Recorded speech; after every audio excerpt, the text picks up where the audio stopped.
वक्रतुंड महाकाय सूर्यकोटि समप्रभ निर्विघ्नं कुरु देव मे सर्वकार्येषु सर्वदा।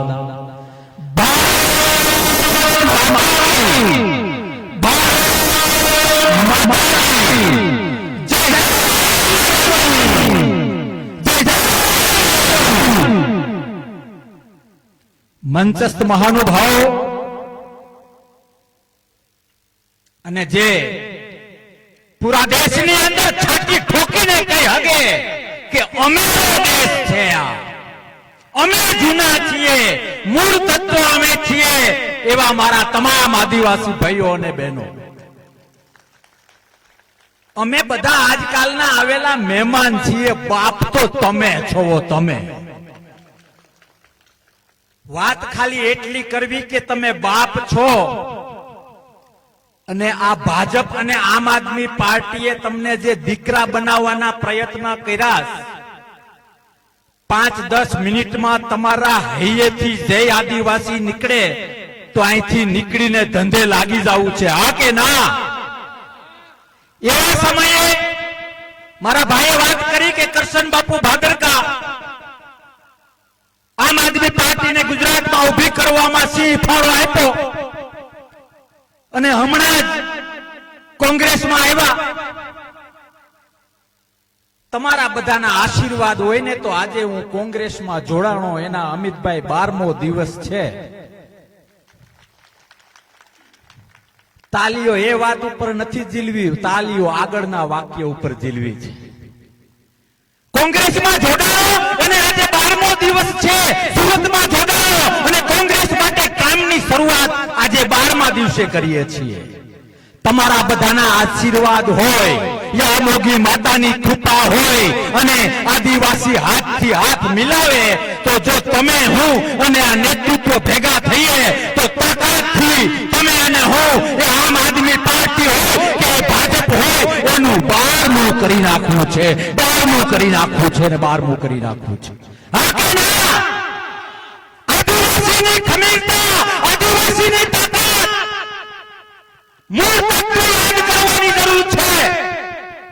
સિંહને અનેક વખત એવું કહેવામાં આવે કે તું સસલું છે, તું દોડી શકે, તું શિકાર ના કરી શકે, અમે તને રમાડીશું 1 વર્ષ, 2 વર્ષ, 5 વર્ષ, 10 વર્ષ. સિંહને પણ કદાચ એવું થવા માંડે કે હું સસલું હોય. હા કે ના? આ ભાજપ વાળાએ અને એ ભાજપ વાળાના ચમચાઓ આમ આદમી પાર્ટી વાળાઓએ તમને ક્યાંક ને ક્યાંક ઢીલા પાડવાનો પ્રયત્ન કર્યો છે, ઢીલા પાડવાનો પ્રયત્ન કર્યો છે. બે હાથ અને ત્રીજું માથું જોડીને વિનંતી કરવા આવ્યા છીએ કે તમારી પાસે આજે 7 બોર્ડમાં જે નામ છે, તમે અને હું જે આઝાદી અને લોકશાહીની મજા લઈ રહ્યા છીએ, આ દુનિયાની કોઈ પણ પાર્ટી હોય, આ દેશની કોઈ પણ પાર્ટી હોય, આંખમાં તેજ રાખજો, કાંધામાં તાકાત રાખજો, હિંમત રાખજો. કોંગ્રેસ એક જ બાપ પાર્ટી છે, બાપ પાર્ટી છે અને બાપ પાર્ટી છે. નાની નાની લાલચો, નાના નાના પ્રલોભનો, ખોટી હાચી વાતો કરીને બે વાતને સમજવાની જરૂર છે. આવું કરીને આ લોકોએ આજે કબજો મેળવી લીધો છે વિસ્તારો પર અને માનસ પટ પર અને લોકશાહી પર. આવો અને હું આગળ મારી વાત કરું એ પહેલા મારે બીજેપીને કહેવું છે, હું અનેક વખત ચેલેન્જ આપતો આવ્યો છું. બીજેપીનું જે મોટું થયું છે ને, એ ક્યાંક ને ક્યાંક ધર્મના નામે અધર્મ કરીને થયું છે. સનાતનને ખોટી દિશા આપીને થયું છે. આ ધરતી ઉપર આદિવાસીઓના પ્રેમ સાથે બીજેપીને ખુલ્લા ચેલેન્જ આપું છું. તમે દેશ, દુનિયા અને ગુજરાતને ધર્મના નામે ભડકાવો છો, ધર્મના નામે તમારો સ્વાર્થ સિદ્ધ કરો છો. પણ આધ્યાત્મિક વ્યક્તિ હોવાના નામે મારા શબ્દો યાદ રાખીને ઘરે જજો કે જ્યારે હું મારા પોતાના સ્વાર્થ માટે ધર્મનો ઉપયોગ કરું તો પાપ છે, પાપ છે, પાપ છે. અને આ ભાજપ વર્ષોથી કરતું આવ્યું છે અને આપણે એની વાતોમાં આવીને તે ધનાધન પાપના રસ્તે છે લોકો, પાપના રસ્તે પાછા વળવાની જરૂર છે, હા કે ના? આ જન આક્રોશ યાત્રા છે. મારા શબ્દો યાદ રાખજો. ભાષણો થાય, તાલીઓ પડે, એનાથી આ રાક્ષસો પાછા નહીં હટે. એને પાછા હટાવવા હોય તો આ નામનું મહત્વ સમજજો. આ જે આખો નેતાગર છે, મહેશભાઈ હોય, તુષારભાઈ હોય, દરેક બોડીના પ્રમુખો હોય, ડોડિયાભાઈ હોય, આ નેતા આક્રોશ યાત્રા નથી સાહેબ. આ નેતા આક્રોશ યાત્રા નથી, આ જન આક્રોશ યાત્રા છે. અને જન એટલે લોકશાહીને પ્રેમ કરતો એક વ્યક્તિ, એક આદિવાસી, એક ગુજરાતી, હા કે ના? અમે અહીંથી બોલીએ, તમે સાંભળો, મીડિયા થોડું કવરેજ આપે, તાળીઓ પાડો, ઘરે જતા રહ્યો, ત્યાંથી વાત નહીં પતે. એક વિચાર તમારા ખેતરે, તમારા ગામડે, તમારા તાલુકા પંચાયતની સીટે, તમારી જિલ્લા પંચાયતની સીટે પહોંચાડવી પડશે, હા કે ના? તાકાતથી બતાવી દેવું પડશે કે તમારે જેની હરી કરવી હોય એની કરો. ભાષાનું સ્તર થોડુંક નીચું કરવું તો આ લોકોને યાદ અપાવવું પડશે કે તમારે જેની પત્તર રગડવી હોય એ રગડો.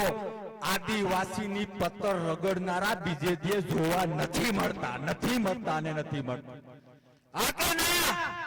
અરે તમારા પટ્ટાની અંદર મારો પરમ મિત્ર મહેશભાઈ વાત કરી, ચેતરભાઈ, મારો પારિવારિક સંબંધ છે.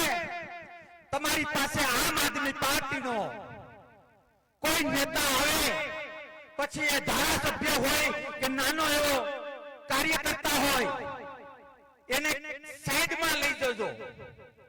એને એવું કહેજો કે પેલા બાપુ જે પાર્ટીના એક સમયે બાપ હતા, આવું કહેજો.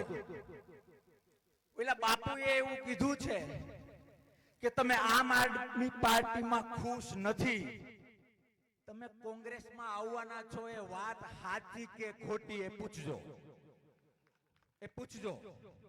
અરે જોઈને આવ્યો છું કે કઈ ભેંસમાં કેટલું દૂધ થાય એમ છે, જોઈને આવ્યું છું કે કયા ખેતરમાં કેટલો પાક થાય એમ છે, હા કે ના? તમને ગેરમાર્ગે દોરે છે. હું જે કઈ બોલું છું યા મોગી માના દર્શન મેં કરેલા છે, ત્યાંની જગ્યાના પ્રભાવથી હું વાકેફ છું. એ માતાજીની સાક્ષીમાં કહું છું કે આ લોકો તમને ગેરમાર્ગે દોરે છે. તમને જે એસટી શબ્દ, આદિવાસી શબ્દ, એસટી ના લાભો મળે છે, હા કે ના? કોણે આપ્યું? હાકબારમાં નામ છે, કોણે આપ્યું? તમે ગ્રામ પંચાયતના સરપંચ છો, ગ્રામ પંચાયતનો હું સભ્ય છું, હું આ છું, હું તે છું. એ લોકશાહી જે તમારી ને મારી માં છે, કોણે આપી? કયું કામ એવું છે કે જે કોંગ્રેસ સિવાય કરવામાં આવ્યું છે? અરે ધર્મોમાં લખેલું છે મફતનું ખાવું પાપ છે, અને આ ભાજપિયાઓ તૈયાર ભાણામાં બેસી ગયા છે. અને એની પાછળનું કારણ છે કે કદાચ હું ગુજરાત ચલાવતો હોઉં, હું કદાચ દેશ ચલાવતો હોઉં, હું કોઈ પણ ધર્મનો હોઉં, કોઈ પણ સમાજનો હોઉં, મારો ધર્મ છે કે ગુજરાતમાં મને બહુમતી મળી તો મારે તાકાતથી લોકોનું કામ કરવું, હા કે ના? મારો ધર્મ છે કે પૂરા દેશમાં મને બહુમતી મળી તો મારે અને મારા પક્ષે તાકાતથી કામ કરવું, હા કે ના? શું તમે તમારા દીકરાને પૈણાવો છો તો 1 મહિનો ઢોલ એમ વગાડો છો કે હે મેં મારો દીકરો પૈણાવ્યો, મેં મારો દીકરો પૈણાવ્યો, મેં મારો દીકરો પૈણાવ્યો, આવું કરો છો? બાપ તરીકે મારો ધર્મ છે કે મારે મારા દીકરાને પૈણાવવો પડે, હા કે ના? એમ અત્યાર સુધી દેશ અને ગુજરાતમાં જે કામ થયા છે, જે બંધારણ આવ્યું છે, જે લોકશાહી નું તમે અને હું આનંદ લઈ રહ્યા છીએ, એ કોંગ્રેસની દેન છે. આ લોકોના કાગળ ધીનના એટલા માટે ચાલે છે કે તમે અને હું ક્યાંક ને ક્યાંક આ ઉપકારને ભૂલી ગયા છીએ, હા કે ના? આ જગતનો કોઈ પણ ધર્મ હોય અને એ ધર્મ તમને અને મને શીખવાડે છે કે કોઈના ઘરનું પાણીનો ગ્લાસ પીધો હોય ને તો એ પાછો હું ગ્લાસ ક્યારે પાઈ દઉં ત્યાં સુધી ધર્મ ઉપર આપણા ઉપર ઉપકાર રહે છે, હા કે ના? આવો કોંગ્રેસને એ જૂની જે યાદો છે યાદ કરીએ અને આ લોકો તમારી પાસે આવશે એ કેસે તમને નબળા પાડવાના પ્રયત્ન કરશે કે હવે તમે ખોટી મહેનત કરો છો, આ બધું પતી ગયું. મારે અહીંથી જાહેરમાં ન બોલાય, પણ જે આપણે ગામડે બોલીએ ને એ જ ભાષામાં બોલજો કે તારી તો 1, 2 ને 3 હાલતી નો થા. જે બાપ હોય ને એ બાપ હોય. દીકરો કરોડપતિ બને, દીકરો આખા દુનિયામાં જાણીતો થાય તો બાપ રી. હા કે ના?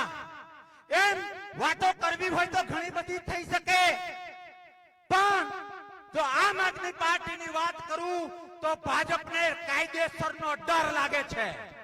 કાયદેસરનો ડર લાગે છે કે 27 ની ચૂંટણીમાં દોરું થઈ જશે.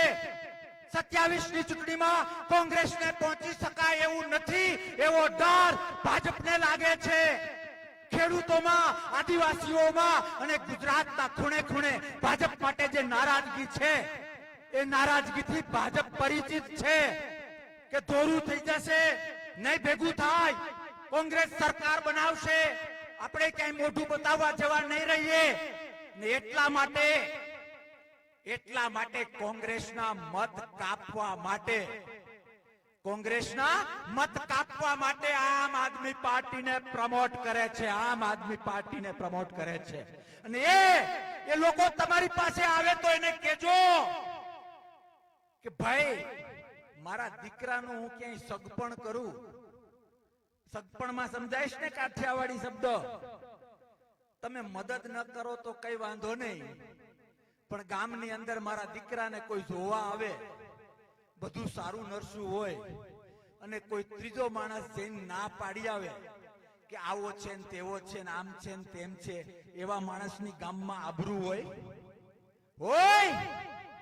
આ કામ આમ આદમી પાર્ટી કરે છે, ભાજપને મદદ કરવાનું કરે છે. એટલે વિશેષ કઈ નથી કહેવું, ઘણા વક્તાઓને સાંભળવા છે, પણ આ જન આક્રોશ યાત્રા છે. તમારે તમારો આક્રોશ કાઢવાનો છે, તમારે લોકશાહીને પ્રેમ કરવાનો છે. અને જે ગામડે જ્યાંથી આવો છો ત્યાં વાત કરજો કે ભાજપ માત્ર એના સ્વાર્થ માટે વાતો કરે છે અને આમ આદમી પાર્ટી એ ભાજપનો હાથો બનીને કામ કરે છે. અને એટલા માટે તમારા મનમાં આવીને ગમે એટલા શંકાઓ ઘાલે, ગમે એટલા ડાઉટ ઉભા કરે. અરે હું એક બીજી વાત કરી લઉં સાહેબ. આદિવાસી સમાજ મેં મહેશભાઈ વસાવા, આપણે સાંસદ કોણ છે, મનસુખભાઈ વસાવા, અને એક બાજુ મારો પરમ મિત્ર ચૈતરભાઈ. એટલે તમે પાછા વળો, આમ આદિવાસી હોય એટલે હાથ ઊંચો કરો. તમને બધાને યા મોગી માને નજર સમક્ષ રાખીને દંડવત કરીને પ્રાર્થના કરો. પાછા વળો, પાછા. ઓલો એક ભાઈ આદિવાસી એટલે શું તો આવા બાબા કરે છે. હા કે ના? બીજો ભાઈ પાછો એનો વિરોધ કરે. આપણી માએ 9 મહિના આપણો વજન ઉઠાવ્યો નહીં, આવા લોકોથી ઉલ્લુ બનવા માટે નથી બનાવ્યો. એ શબ્દો મારા યાદ રાખજો, સમજાય? એટલે એને કહેજો કે ઉલ્લુલુ ને આલાલાલા તો અમે અમારી માના પેટમાંથી શીખીને આવ્યા છીએ. આદિવાસી માટે કઈ કરવું હોય તો મરદના દીકરા થઈને કરો, ખાલી વાતો ન કરો. પછી એ ભાજપ વાળો તમારો સાંસદ હોય કે મારો પરમ મિત્ર ચૈતર વસાવા હોય. શું સમજો છો? અરે અમે બહારના માણસ છીએ, અમે આદિવાસી નથી. કદાચ આદિવાસીને સમજવાની ભૂલ કરીએ, હા કે ના? પણ આ તમારો થઈને તમે એને મોટો કરો. આદિવાસી તમારા ઇતિહાસને યાદ કરો. યા મોગીના ચરણમાં જઈને પોતાના હૃદયને પૂછો કે આદિવાસી ભાઈ અને